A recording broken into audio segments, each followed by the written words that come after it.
Assalamualaikum warahmatullahi wabarakatuh. Di sini saya ke bagian SQL Developer dengan tools Gradle. Perkenalkan, nama saya Ananda Nugraha dengan NPI 146.220.207. Di sini saya ada 5 soal, yaitu soal yang pertama adalah analisis kebutuhan constraint yang diperlukan. Dua, buatlah konseptual skema sesuai hasil analisis kebutuhan constraint dengan menggunakan data modeler. Tiga, realisasikan konseptual skema ke dalam DBMS. Empat, lakukan analisis kebutuhan. Yang kelima, lakukan desain arsitektur berdasarkan hasil analisis kebutuhan poin D. Soal pertama, analisis kebutuhan constraint yang diperlukan. Di sini adalah soal saya tentang penasehat seperti seperti di perkuliahan, penasehat psikolog gitu. Jadi ini ada pertama manajemen profil mahasiswa dan penasihat industri. Kebutuhan sistem harus dapat menyimpan dan mengelola profil mahasiswa dan penasehat industri dengan informasi dasar seperti nama, ID, kontak, dan bidang karir atau keahlian. Batasan. Informasi yang disimpan harus akurat dan aman, serta harus mematuhi kebijakan privasi dan regulasi data yang berlaku. Yang kedua, sistem pemilihan penasehat industri. Kebutuhan. Sistem harus dapat menugaskan penasehat industri yang sesuai dengan bidang karir yang dipilih oleh mahasiswa. Batasan, proses pemilihan harus efisien dan adil, dan harus mempertimbangkan ketersediaan waktu penasehat industri. Yang ketiga, penjadwalan sesi pembimbingan. Kebutuhan, sistem harus memungkinkan mahasiswa dan penasihat industri untuk menjadwalkan sesi bimbingan pada tanggal, waktu, dan lokasi tertentu. Untuk batasannya, penjadwalan harus mempertimbangkan ketersediaan waktu baik mahasiswa maupun penasihat industri, serta ketersediaan ruang. Yang keempat, pelacakan dan analisis data. Kebutuhan, sistem harus dapat melacak jumlah sesi bimbingan yang dilakukan, peringkat yang diberikan oleh mahasiswa, dan informasi lain yang diminta oleh pusat penasihat karir. Batasannya, data yang dikumpulkan harus mudah diakses dan dianalisis untuk memberikan wawasan yang berguna bagi pengelola program bimbingan karir. Yang poin 5, antarmuka pengguna yang intuitif. Kebutuhan sistem web harus memiliki antarmuka pengguna yang mudah digunakan baik untuk mahasiswa maupun penasihat industri. Batasannya, antarmuka pengguna harus dirancang dengan mempertimbangkan kebutuhan dan preferensi pengguna, serta memastikan navigasi yang intuitif. Yang poin keenam, keamanan sistem. Kebutuhan sistem harus aman dan melindungi informasi sensitif mahasiswa dan penasihat industri. Batasan perlindungan keamanan yang tepat harus diterapkan untuk mencegah akses tidak sah dan penyalahgunaan data. Yang ketujuh, skalabilitas. Kebutuhan sistem harus dapat mengakomodasi pertumbuhan jumlah pengguna dan permintaan sesi bimbingan. Batasannya, infrastruktur dan arsitektur sistem harus dirancang untuk skalabilitas yang mudah ditingkatkan. Poin ke-8, ketersediaan. Kebutuhan sistem harus tersedia dan dapat diakses oleh mahasiswa dan penasihat industri ketika dibutuhkan. Batasannya diperlukan keandalan dan ketersediaan yang tinggi untuk memastikan aksesibilitas yang konsisten. Nomor 2, buatlah konseptual skema sesuai hasil analisis kebutuhan constraint dengan menggunakan data modeler. Berikut adalah constraint yang ada hubungan dengan nomor 1 tadi. Di sini ada entitas mahasiswa dengan primary key ID mahasiswa dan nama mahasiswa dan nomor telepon sebagai isi selanjutnya. Selanjutnya ada sesi bimbingan, ID sebagai primary key, ID sesi, ID mahasiswa dan ID penasihat sebagai FK, tanggal dan lokasi sebagai tambahannya. Ini adalah penasihat industri, ID penasihat sebagai primary key, nama dan nomor telepon sebagai tambahannya. Jadwal bimbingan, ID jadwal sebagai primary key, ID sesi sebagai FK, dan tanggal, waktu, lokasi sebagai tambahannya. Poin ketiga, realisasikan konseptual skema ke dalam DBMS. Dan lakukan analisis kemungkinan terjadinya anomali dengan menyertakan simulasi kondisi anomali. Selanjutnya, tambahkan trigger yang dibutuhkan untuk mencegah anomali dan lakukan pengujian beberapa kali untuk memastikan anomali telah terselesaikan. Anomali penyisipan. Ketika sebuah sesi bimbingan dan baru disiapkan, ada kemungkinan bahwa mahasiswa atau penasihat industri yang terlibat belum ada dalam tabel mahasiswa atau penasihat industri ini dapat menyebabkan kesulitan dalam mengelola konsisten data. Anomali penghapusan. Jika seorang mahasiswa dihapus dari tabel mahasiswa, tapi masih ada sesi bimbingan yang terkait dengan ID mahasiswa tersebut dalam tabel sesi bimbingan, maka data sesi bimbingan tersebut akan kehilangan referensi yang sesuai. Hal yang sama berlaku jika seorang penasihat industri dihapus dari tabel penasehat industri ketika masih ada sesi bimbingan yang terkait dengannya dalam tabel sesi bimbingan. 3. Anomali pembaruan. Jika ada pembaruan pada bimbingan keahlian atau informasi penasehat industri dalam tabel penasehat industri, pembaruan tersebut harus dilakukan secara konsisten di semua catatan sesi bimbingan yang terkait dengannya untuk menjaga konsistensi data.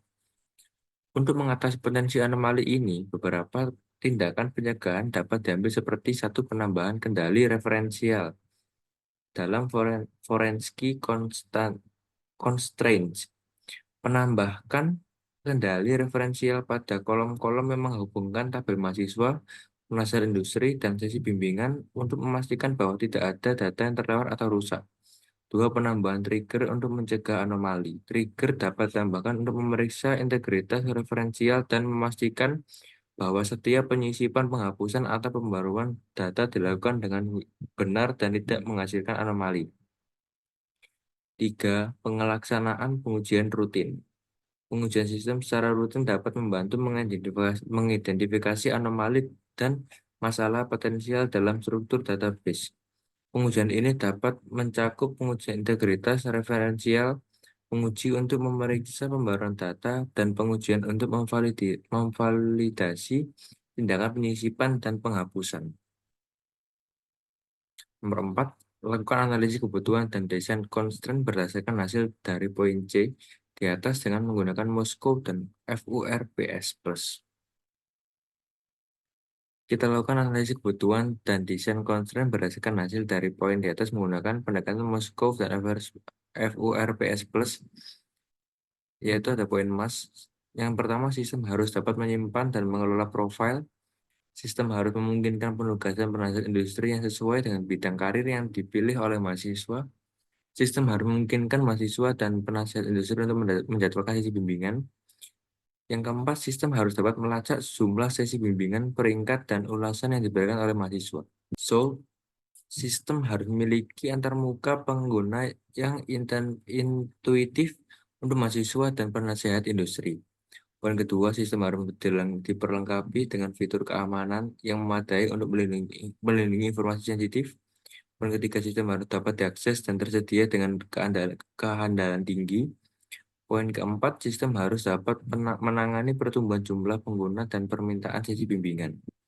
Poin gold, sistem dapat memiliki fitur untuk merekomendasikan penasihat industri berdasarkan preferensi dan minat mahasiswa. Poin kedua, sistem dapat memiliki fitur pemberitahuan atau peningkatan untuk meningkatkan mahasiswa dan penasihat industri tentang jadwal sesi bimbingan. Poin ketiga, sistem dapat menyediakan analisis dan laporan yang mendalam tentang kinerja bimbingan karir untuk evaluasi dan perbaikan. Poin 1, sistem tidak akan menyediakan fitur media sosial atau interaksi tambahan di luar ruang lingkup bimbingan karir. Sistem tidak akan mengizinkan penasihat industri untuk mengakses informasi pribadi mahasiswa tanpa izin.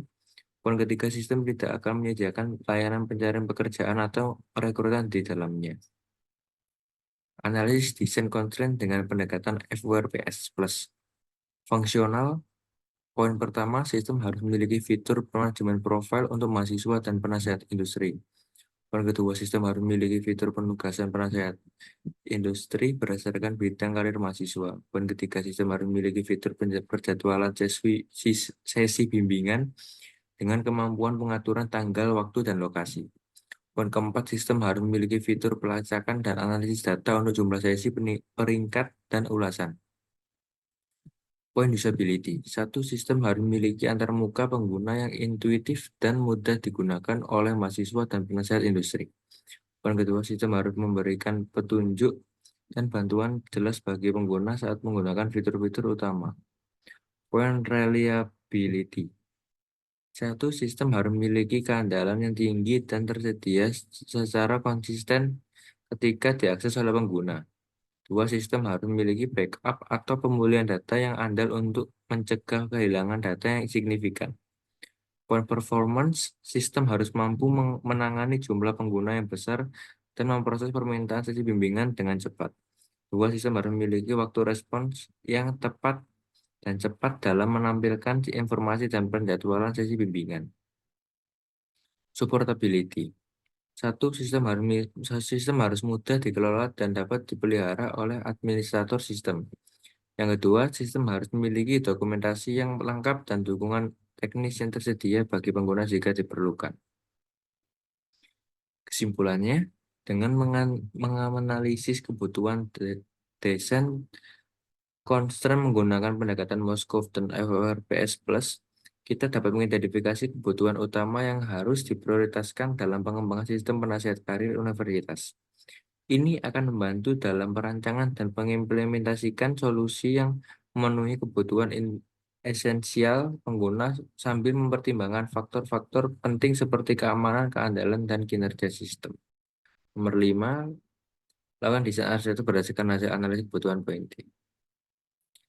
Berdasarkan hasil analisis kebutuhan dan desain konsep menggunakan pendekatan Moskov dan FRPS, langkah selanjutnya adalah merancang arsitektur sistem. Desain arsitektur harus mempertimbangkan kebutuhan fungsional, kegunaan, keandalan, kinerja, dan dukungan sistem yang telah diidentifikasi. Berikut adalah panduan umum untuk merancang arsitektur sistem penasihat karir universitas. Nomor 1, manajemen profil mahasiswa dan penasihat karir industri. Sistem harus memiliki modul manajemen profil yang memungkinkan penyimpan dan pengelolaan data mahasiswa dan penasehat industri. Ini dapat dicapai melalui penggunaan sistem data relasional untuk menyimpan informasi profil dan pengembangan antarmuka pengguna atau UI untuk memfasilitasi input dan memanipulasi data. Dua, sistem pemilihan penasihat industri. Diperlukan modul pemilihan penasihat industri yang mempertimbangkan bidang karir yang dipilih oleh mahasiswa. Algoritma pemilihan yang efisien dapat dikembangkan untuk mencocokkan profil mahasiswa dengan penasehat yang sesuai berdasarkan bidang keahlian mereka. Yang ketiga, penjadwalan sesi bimbingan. Sistem harus memiliki fitur penjadwalan yang memungkinkan mahasiswa dan penasehat untuk menentukan tanggal, waktu, dan lokasi sesi bimbingan. Hal ini memerlukan pengembangan modul penjadwalan yang memperhitungkan ketersediaan waktu dan lokasi yang sesuai. Poin keempat, pelacakan dan analisis data. Diperlukan modul pelacakan dan analisis data untuk membantu jumlah sesi bimbingan, peringkat, dan ulasan. Ini dapat dicapai melalui integritas dengan sistem basis data yang memungkinkan penyimpanan data yang terstruktur dan penggunaan query untuk mengambil dan menganalisis informasi yang relevan. 5. Antarmuka penggunaan yang intuitif. Desain antarmuka pengguna atau UI harus mempertimbangkan prinsip-prinsip desain UX atau user experience yang intuitif dan ramah pengguna. Pengguna harus dapat dengan mudah mengakses dan menggunakan fitur-fitur utama sistem tanpa kesulitan. Poin ke-6, sistem keamanan. Keamanan sistem harus diperkuat melalui penggunaan teknik-teknik keamanan seperti enkripsi data. Poin ke-7, skalabilitas. Arsitektur sistem harus dirancang dengan skema skalabilitas yang memungkinkan penambahan sumber daya dan kapasitas sesuai dengan pertumbuhan jumlah pengguna dan permintaan sesi bimbingan. Poin ke-8, ketersediaan. Pentingnya untuk memastikan ketersediaan tinggi sistem dengan menerapkan teknik redundansi dan pemulihan bencana. Ini termasuk penggunaan server cadangan, replika data, dan pemulihan otomatis. Dengan memperhatikan kebutuhan dan desain constraint yang telah diidentifikasi, desain arsitektur kita harus memenuhi tujuan utama sistem penasehat karir universitas dan memberikan pengalaman yang memuaskan bagi pengguna. Sekian dari saya, mohon maaf bila ada salah kata dan perbuatan. Wassalamualaikum warahmatullahi wabarakatuh.